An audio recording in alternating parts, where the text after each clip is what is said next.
Now, my grandmother was a wonderful person. She taught me how to play the game Monopoly. She understood that the name of the game is to acquire.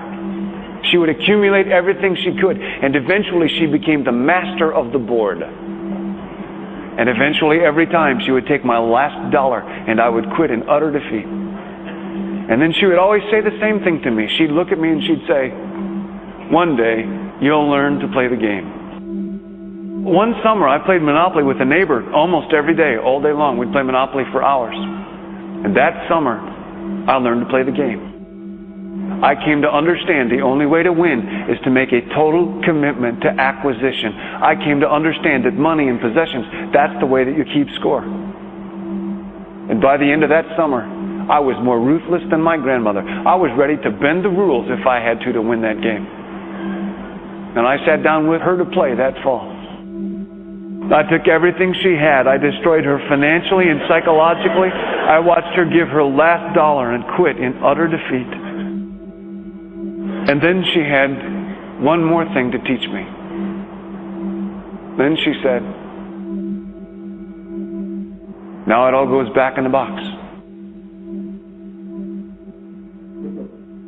All those houses and hotels, all the railroads and utility companies, all that property and all that wonderful money.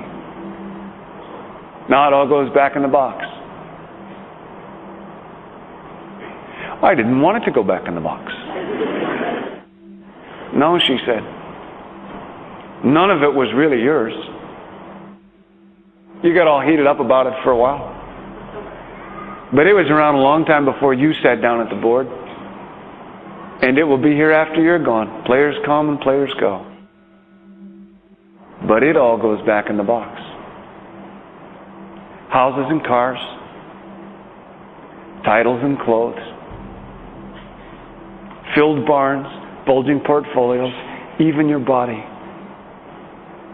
Because the fact is that everything I clutch and consume and hoard is going to go back in the box, and I'm going to lose it all. That's not much of an ROI on that.